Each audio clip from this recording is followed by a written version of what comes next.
All right, guys, what's going on? Welcome back to the Everything College Football podcast. Today, me and Nick here will be doing our 2025 preview and prediction for the Penn State Nittany Lions. Looking at this coaching staff, James Franklin, 101-42 record since 2014. Andy Kolanecki, second year on the role of offensive coordinator. And they made a big splash this offseason, bringing in Jim Knowles, fresh off a national championship at Ohio State with an elite defense. Now comes over to Penn State. Love this addition here for Franklin to try and get this team into their own realm for a national championship. We'll talk about that here in a little bit.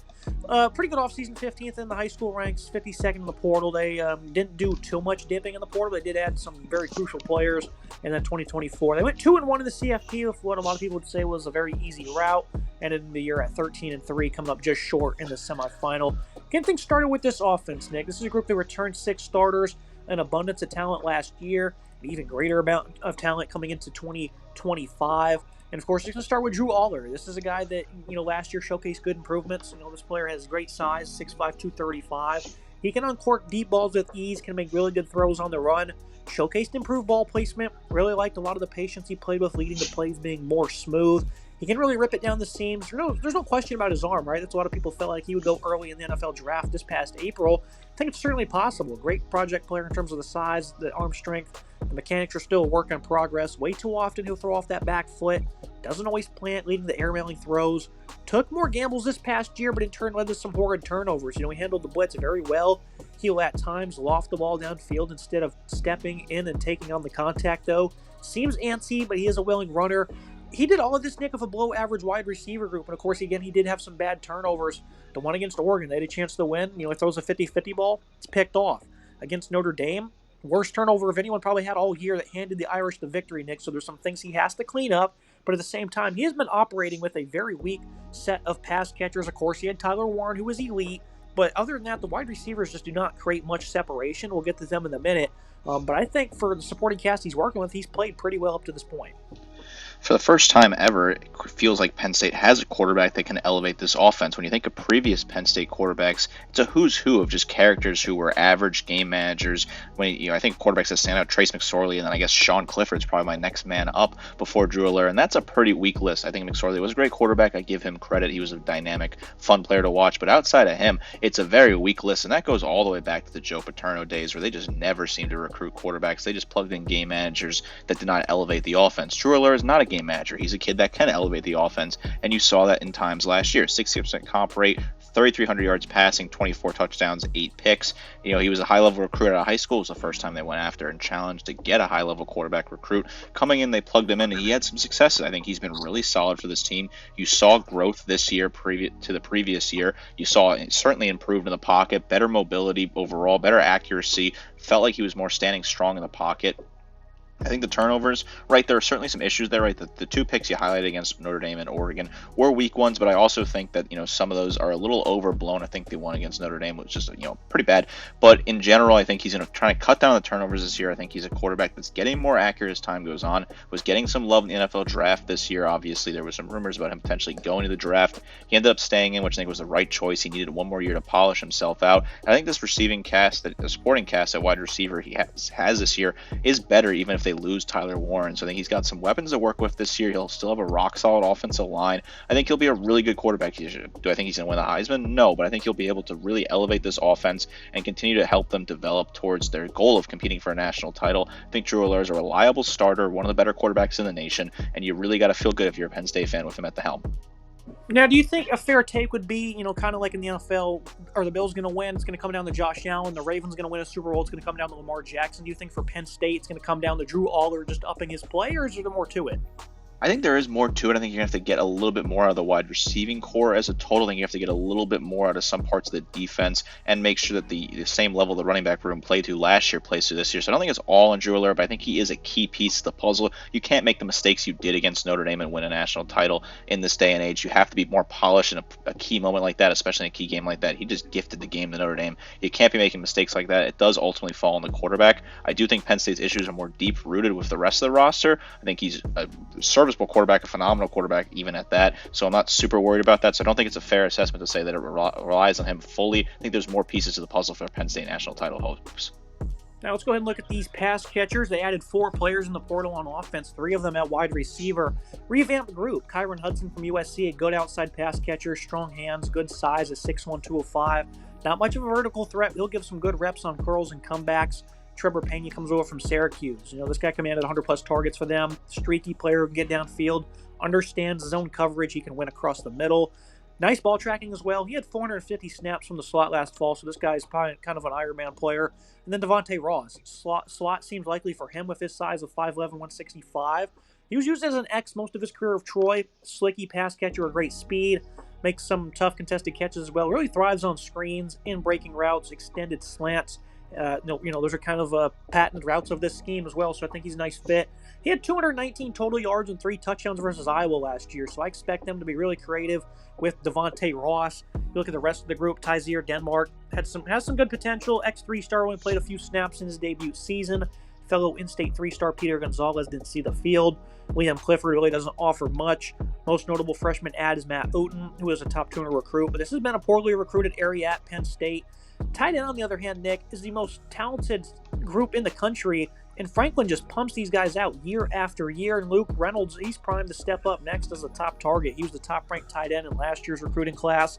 Athletic freak with length and body control at 6'4", 248. Of course, they bring back a really good blocker in Khalil Dinkins. He had about 500 snaps last fall.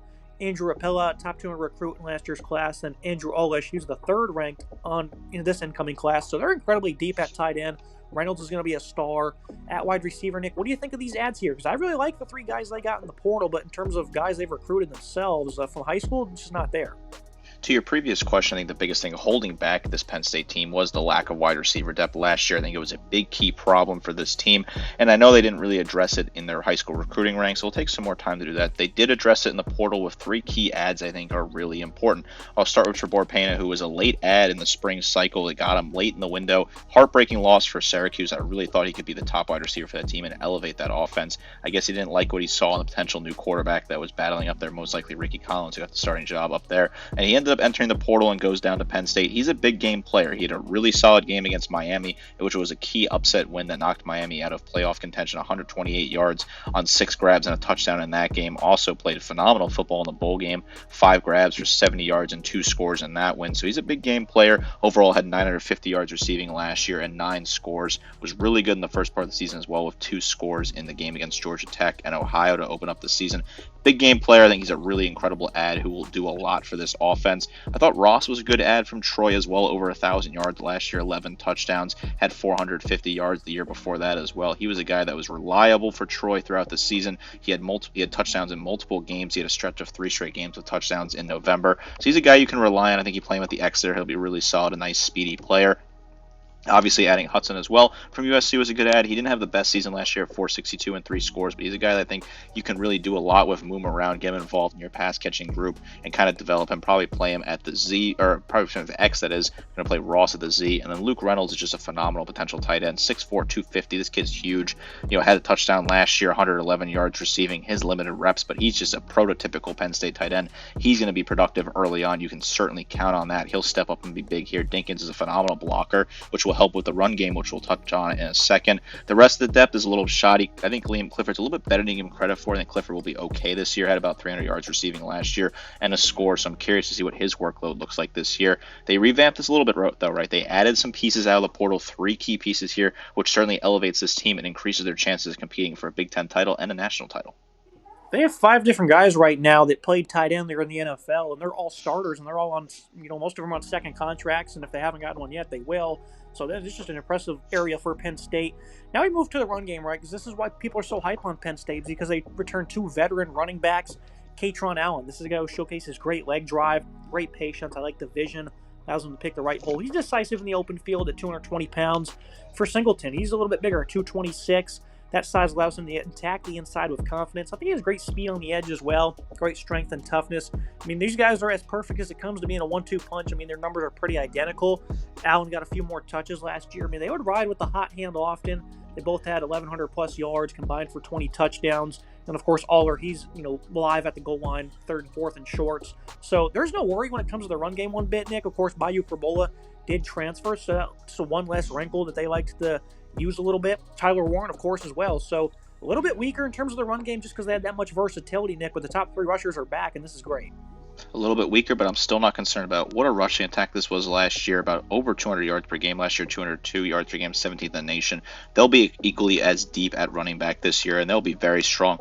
You start with Allen, who was the leading rusher for this team last year with 1,100 yards, 5 yards per attempt, and 8 scores. He had about 220 attempts last year, 2 receiving touchdowns as well. Allen's such a great back there, a really good leader, and Singleton's also a great back. He had 1,100 yards rushing, 6.4 yards per attempt, and 12 scores. He was a big key back in the red zone, also a really key player in the passing game that can certainly help and bail out some of the weaknesses there. 375 and 5 scores receiving for him, so expect him to be involved in the passing game. Drew Aller is a really solid quarterback when it comes to being a potential development in the rushing attack in the red zone. 300 yards rushing and 6 scores for him, so he'll certainly be involved in some of those shorter distance opportunities here. That's a really good three list there. I think Allen and Singleton, just an incredible 1-2 punch, one of the best in college football, if not the best in college football, probably the best. Just a physically strong unit that will absolutely run you over. They're going to run the ball a lot here. They'll relieve some of the pressure on Drew Aller. They'll certainly try to find a way to be on the ground dominant, and they can do so in the conference, in my opinion. Just a great backfield here. What a dominant duo. Yeah, and behind them is 2 high-ranked 4-stars in last year's class, Corey Smith, Quentin Martin, so they're incredibly deep there. Then we move to the offensive line. They returned 4 starters up front, the right guard being the only open position, also the only spot they went to the portal up front with, as Texas A&M import TJ Shanahan. He's 6'4", 330, wasn't any good in his near 300 snaps last season. He's going to contend with Cooper Cousins, who was the 53rd overall ranked prospect in last year's class. He's considered a bully with short area quickness, active feet. He's listed at 6'6", 316. Looking at the rest of the group, left tackle gets back Drew Shelton. He got better as the season went on, had some rough outings. Only allowed 2 sacks, both versus SMU, but think he can take some big leaps here in his 4th season. Ola Iona at 6'4", 348. He was the best player on this O-line. Showed major improvements, especially in pass protection. Nick Dawkins himself, though, struggled in pass pro a good bit. He was a quality run blocker, though, 6'4", 298. They have a quite compelling battle at right tackle. Nolan Rucci was a good starter, but he wasn't perfect. While Anthony Doka at 6'5", 330 was also really good in his appearances. Rucci might have the more upside as he was great in the college football playoff and in the Big Ten title game. The thing about Penn State, Nick, is for years the interior offensive line was a big struggle area. We criticized them significantly. This past year, they got back to dominating on the interior, and that's what sprung so much run game production because they've always had good backs, right? But the production between these two wasn't up to par, at least up to my level of wanting them to compete for a national title. And the interior offensive line has really allowed them to kind of get back to being able to have that ideal balance. So lots of talent on the 2 deep. They've recruited this position incredibly well. Underrated group on the offensive line. Like I said this last year, the stars and the high-ranking recruits they have on this offensive line is pretty nasty. This is a very strong offensive line. I think it's a really good unit that has some intriguing battles here. I'll start with the right side where the 2 battles are. I think Nolan Rucci wins that battle at right tackle. He was really good in the Big Ten title game and was also solid in the playoff game, particularly the game against SMU. But he was really good against Oregon and had a great game, in my opinion, in the Big Ten title game. So I think Rucci's going to win that battle. I think he's going to lock in at right tackle. I think Shanahan can win that right guard position. I'm going to peg him to win that right now. He was not great at A&M, but I think the high upside potential is certainly there with TJ Shanahan. I like to see him take that over from Cooper Cousins, who I thought was good as a younger player, but I think Cousins still needs a little bit of more time to develop. Shanahan 6'4", 320. I think you're going to plug him in there. He'll be really good at right guard. Nick Dawkins is a good leader at center, though he does need to improve some of his pass protection. I think he'll certainly see that. Drew Shelton was really good for this team last year outside of that one game against SMU. I think Shelton will certainly continue to play strong football at left guard. And then Iona at left guard is a really solid physical asset as well that had a really good season, is really good at run blocking and pass blocking. I like this O-line a lot. I trust these guys here. I think the depth is solid as well. I think this is a really good unit that will continue to play good football, and really it starts with them paving the way for those 2 backs to find and hit the hole hard and really pick up some big steam on the ground. I like what this offensive line can do. I think they added Shanahan, which was a good add. He can start at right guard. Overall, pretty happy with this offensive line. Looking at the offensive verdict, the Nittany Lions have the best unit in terms of ability to compete at a national level since the 2016 team. The run game will be good. The offensive line will continue to ascend. Aller will ultimately dictate what they do, so you'll need to rise up when they are needed most. And despite being weak at receiver, I think they have enough to complement this unit and give them balance and versatility. Nick, I'm going to go with an A- just because it really comes down to those receivers emerging. And it also comes down to Aller stepping up. And then Andy Kolanecki needs to do his job as an offensive coordinator. Remember against Boise State, I had a significant complaint about how good they were when it came to running the football, and they would not stop calling pass plays. And Aller was delivering pinpoint throws, but nobody was catching the ball because nobody could separate Nick. So Kolanecki needs to be better. They left the door open for Boise State in that one. They escaped with a victory. As an offensive coordinator, needs to be better. Same guy who called that pass play against Notre Dame as well. So I think he's going to settle in. A- for now, though. I think it's an A unit for me. I think they're a little bit better than an A minus. I do think the play calling was certainly suspect at times. That's something you have to keep an eye on as this develops here. Love what they have at running back. I think Drew Aller is a really star quarterback that can certainly develop into one of the better quarterbacks in the nation. I don't think he's one of the best right now, but I think he's in that sort of conversation towards the top. They made some moves in the portal, adding Ross Pena and Hudson, who are all phenomenal assets from 3 different schools there that I think can really be good. Luke Reynolds will be a phenomenal tight end. I love the offensive line as well. A very big physical unit that made the right moves. They add the pieces they needed to add. I like what this offense can do. I think it will still be a very strong unit, probably scoring around 35 points per game, improving on the ground and through the air a little bit. I really like what this offense can do, and I think this offense will certainly elevate this team to national title contention. Now we move to the defensive side of the ball. They return 5 starters as well. Start with the defensive line. Abdul Carter, of course, departs. He's going to be a superstar for the Giants. He had immense production last year. Denied Dennis Sutton. He was really expected to emerge as one of the top pass rushers last year, but he didn't exactly. But I think now he's going to have the show to himself. He's one of the best in the country. Seemed to be quiet way too often, though, during the regular season. He exploded in the CFP. 4.5 of his 8.5 sacks came across that 3-game stretch. Shows great power moves, great motor. Love the intensity. Great job of getting through creases. Sutton will be phenomenal. You look at the rest of the defensive line, I'm not as confident in. Zariah Fisher missed last season. Is likely going to step into a starting edge role. Max Granville, a 4-star in last year's class, will contend for a starting position. Jalen Harvey, quick-twitched edge with good speed and burst. Anai White from Texas A&M didn't play much across 3 seasons. Interior defensive line returns some more familiar faces. Zane Durant was really impressive as a pass rusher and as a run stopper. Great quickness and motor despite only being 6'1", 288. Alfonso Ford was a great run defender in his nearly 200 snaps. The rest of the group is more of a youth movement as well, though. Caleb Artis has barely played in 3 years. He's 6'4", 325. You have a couple of redshirt freshmen, Xavier Gillum and Liam Andrews. They also got a redshirt sophomore, Ty Blanding. They picked up a 300-pound defensive tackle in Owen Waffle from Michigan, but he has 0 playing time. The thing is, they coach this group very well. Interior defensive line right now lacks experience significantly. Should see a major rotation early on from Knowles' group, Nick. Deny Dennis Sutton and Zane Durant. These guys are 2 veterans I think can really carry the load, but they're going to have a great effort from everybody. I like what you have here. I think this is a unit you can certainly get some solid production out of. Of course, losing to the type of star that Abdul Carter is, who will be absolute dominant for my Giants, hopefully for years to come, is certainly tough to replace. But I think there are some solid pieces here. So I'm expecting a drop off, but I'm wondering how far of a drop off. Dennis Sutton is a phenomenal player who I think is really still finally waiting to break out there. You saw it in flashes last year, but he's got to be consistent because, like you said, there were games where he just went ghost, and you're like, what, is he even on the field? Is he even bothering to show up? 42 total tackles, 13 tackles for loss, 8.5 sacks, a pick, and 3 pass breakups. He's a really good player. I think the interior is where you get your really strong assets here with Zane Durant, 42 total tackles, 11 tackles for loss, 3 sacks, a pass breakup for him, while Alonzo Ford is a phenomenal run defender who I think will finally get some more opportunities to show his full capabilities. 16 total tackles and 4 tackles for loss for him last year.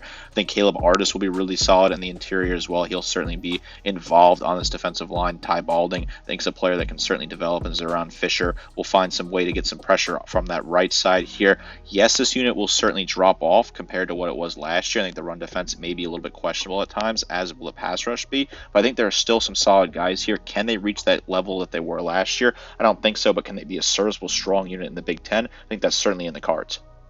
Now we move to the middle of this defense. Tony Rojas in his first year as a starter. He was phenomenal in coverage. Struggled mightily versus the run and as a tackler, missing the second most stops on the team with 19 of them. He had 3 picks and 4 pass breakups, though. Down DeLuca remained in a backup role, but he made some major plays when he was on the field. Had 2 picks versus SMU, had a big one against Minnesota. Wasn't as strong versus the run as he was in 2023.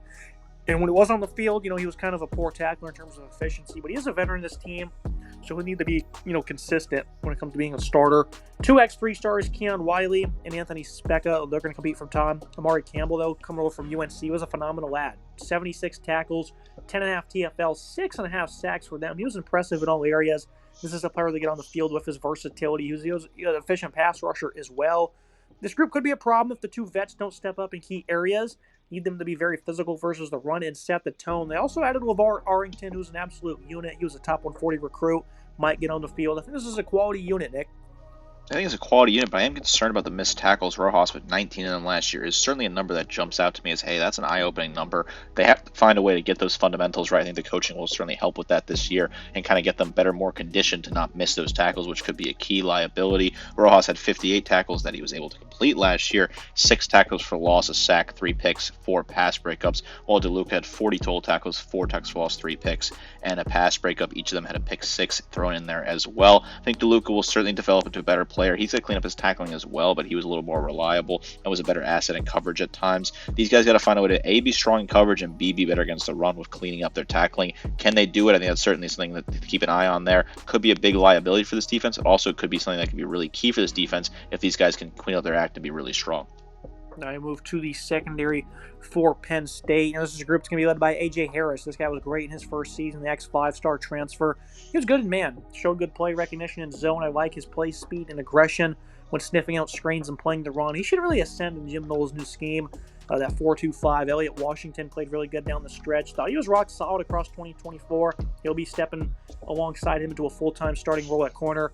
Zion Tracy will return to his post in the slot. He was an awful tackler, was all right in coverage.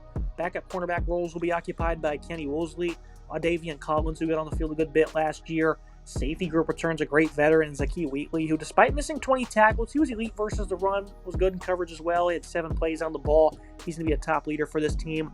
DeJuan Lane likely to step into a starting spot as well, but struggled a good deal in his appearances as a true freshman. As an X4-star recruit, Faboy Toure enters his redshirt freshman season as X3-star. And then King Mack returns via transfer after spending 2024 for Alabama. Good secondary. Love the cornerback duo. And, of course, Wheatley is nasty, Nick. The biggest concern here is they have a new scheme to adjust to. And I know we talked about this a few months ago whenever Knowles made the transition over to Penn State, is that his scheme is so complex, so this could work against Penn State, where their defense could regress because the scheme is that complex. You'll reap the benefits in year 2 and 3, but in year 1, Nick, if they are negative with the offense they have, that could work against the goals Penn State has, and that's my biggest concern. It may be a weaker secondary due to the scheme change. I think the schematic change is certainly a tough one. I do agree with that assessment, but I do like the piece they have in this secondary. Can these guys keep up with the level that Jim Knowles coaches at? That's something to keep an eye on. Zakee Wheatley certainly has to improve his tackling. 20 missed tackles is unacceptable, but he was still really solid against the run. 96 total tackles overall, 3 tackles for loss, a sack, 3 picks, 4 pass breakups. He was really good in coverage as well. A.J. Harris I thought was really impressive coming over from Georgia last year. He was really good. 48 total tackles, 4 tackles for loss, 5 pass breakups, and a pick for him. Really solid there. Zion Tracy showed me a lot of promise early on. 35 total tackles, 2 tackles for loss, a sack, 2 picks, and a pass breakup, while Elliott Washington is a very sneaky good player who I think is continuing to develop there. He had 26 total tackles, a tackle for loss, and a pick, plus the 6 pass breakups there. King Mack returns. Didn't really notice him at Alabama. He ends up back at Penn State. Hopefully he can find his former.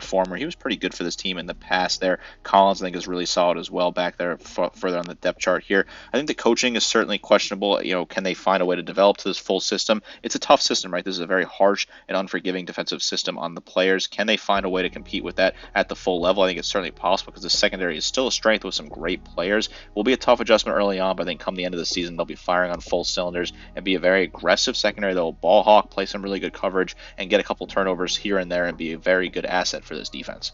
We're going to have the verdict for this unit. I'm just not fully feeling this defense, and I think that might be normal with all the notable departures from last year's team. They still have depth up front, enough veterans to come over and take over the lack of experience, at least early on. And, of course, that great secondary should be one of the nation's best. And again, the aforementioned biggest concern is just the Adam Knowles. He's top tier. Might take a full year to really feel the effects. The fine-tunings might not show up until next year. This will be a stout unit. I think the run defense could be a little average. Maybe the pass rush isn't as efficient, and that's certainly expected with Carter's departure. Right now, I'm just not fully feeling this as a national championship-type defense, Nick. I'm sure I'll be wrong, and I'd be totally fine with that because I'd love to see him compete. Penn State fans might not like the comments from you or myself on this defense. I'm a little bit higher than you. I'm going to play a little bit better of a ball for that. I think this is an A- or an A defense, even if it is missing some of that production from last year. The Jim Knowles factor is certainly a big one. I think Jim Knowles is one of the best defensive coordinators in the country, if not the best defensive coordinator, and going out and poaching him was a clear sign of intent from James Franklin and the hierarchy at Penn State that they want to go win a national title, but this may not be the right type of move right now. I think this would have been better suited if you did this last year and you had him last year, and this was the second season with Drew Allura also continuing to develop here. I think it's kind of an awkward move potentially considering the question marks at quarterbacks in the future after that and the offense. The defense has a lot of talented players though, right? I think there's still some solid pieces on that defensive line. I think Zane Durant will be really good, as will Dennis Sutton. But the secondary is the key. Can the secondary be really solid this year? There's a lot of great pieces here. It's high upside on this team. I love Washington. I love Harris. I think Wheatley's a phenomenal player, as is Zion Tracy. But these guys are in a new system where it's a lot of high tempo, a lot of opportunities for them to be worn out there. They got to be strong here. The linebackers too, I'm worried about that. They're very, very relied on at parts of this defense as well. And I think DeLuca and Rojas have a lot of improvement to do, certainly cleaning up the tackling and being a little bit better in coverage. I still think it's a very strong defense, even though I have all those concerns, because I think the talent on paper is certainly there and the coaching can develop and turn this into a phenomenal unit come the end of the season. So I'm on an A- for this right now. Curious to see how it develops and curious to see what they look like early on. If they struggle early on, I'm noting that Oregon game that's pretty early in the season. What will that game look like? Can they stand up to that matchup, which is a key matchup in their season? Yeah, the prediction for me, looking at the schedule in more depth is, this Penn State's team is the best shot they have to win a national championship probably ever under Franklin. He has a superstar offense that returns a high-priced quarterback, phenomenal run game on top of a veteran offensive line. Defense, of course, adds Knowles with returning some of the best defenders in the conference. Schedule's relatively easily. They have 3 fellow playoff teams on the docket and even host Nebraska late in the year, so there's plenty of challenges. Thing is they have phenomenal timing. They get a bye week before playing Oregon. They get a bye week before playing Ohio State. Nick, you got to make that count. Must win against Oregon. No ifs, ands, or buts about it, Nick. They need a signature victory at some point. If they lose this game, it's going to feel lifeless, and people are going to be sick of Franklin. They have to beat Oregon. They absolutely should. They should probably even beat them by double figures, quite frankly. Right now, I'm not picking this team to win the national title. I think that they do make the CFP, and once they do that, we're going to revisit them come December. That's how I view this team. I think if they can score 40 points per game on offense, and they will certainly win a national championship. Right now, that's the approach for me. I'm not going to pick them to win the national title, but in December, we're going to revisit this team, and we'll evaluate it then.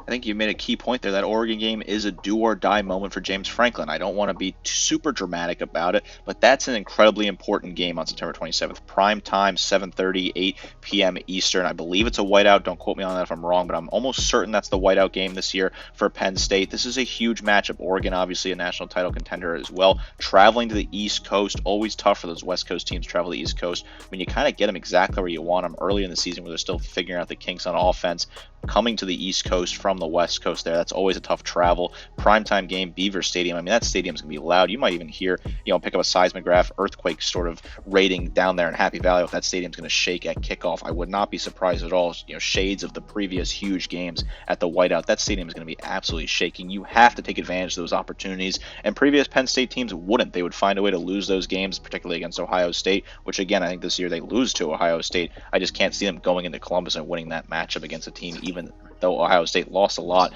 of talent and lost their defensive coordinator who ended up over here in Happy Valley. If this team goes 11-1 there in the college football playoff, they go 10-2. It starts to get dicey if they lose and go 10-2, although if they lose close to Oregon and Ohio State, I still think they find a way in at 10-2, but you're going to start to feel a little uncomfortable if you're a Penn State fan. You got to beat Oregon and give yourself that breathing room, because maybe you'll lose Indiana. I mean, 3 wins would be a disaster for this team. That would certainly be an absolute nightmare, but 2 wins, you might find yourself in a dicey situation. Got to win that game against Oregon. Certainly got to beat Indiana and put some swagger points on that one, as you do against Nebraska at home. The rest of the road trips are pretty cut and dry. At UCLA, maybe as a trap game. I certainly think we highlighted that for a reason, because it's tough going out west. The same thing that works in favor for them when they host Oregon works against them traveling out west to UCLA. I think at Iowa is pretty cut and dry, because I don't think Iowa's going to be super competitive this year. Michigan State's still a team that's rebuilding. Rutgers, you want to keep an eye on that game at the end of the season maybe, but I don't think there's enough there to really consider that potential upset territory. The rest of the home games are about as easy as they come for this team. So you get your 3 key games there, right? Oregon, Ohio State, Nebraska, plus the Indiana one. Those are your 4 key games, I beg your pardon. Got to beat Oregon. Got to absolutely beat Oregon on September 27th. Probably got to win it by double digits as well. Put up a strong performance here. I like what this team has. I think the offense is great. I think the defense is great as well. I think James Franklin is certainly an incredible coach here, but it's now or never. It's do or die. Got to strike while the iron's hot here, and it's certainly boiling down there in Happy Valley. Go out there. Go find a way to win the Big Ten. Go find a way to compete for a national title. We'll see what this team can do. I'm certainly not going to pick them to either win the Big Ten or a national title right now, but I would not be surprised this team's in contention come December. We'll circle back and make a pick on that once we get a bracket in the future. High on this Penn State team, but I'm not ready to pull the trigger yet. A wait and see approach. You got to show me something. UCLA is absolutely a trap game. The fewest yards they had all year in a game was against UCLA last year at home. beat them like 27-11, going up against like a second or third string quarterback making his first career start. They couldn't do nothing against them. I think UCLA is going to be very tough, very competitive this year, and they're going to be, hosting them. Like you said, going out west is going to be tough. Whatever the spread in that game is, I think the Bruins cover unless the books are ahead of me and it's like a 6-point line or some nonsense like that. So I think UCLA, that's going to be a tough trap game, Nick. We'll circle back, and I think you'll probably be like, wow, you were right on that one. So that's one they have to be weary of. Other than that, though, 11-1 for me, 10-2 I think would probably still get you in the playoff. But like you said, we'll circle back, and maybe we'll pick this team to win the national title. Not as of now. Make sure you guys like, comment, subscribe. See you next time.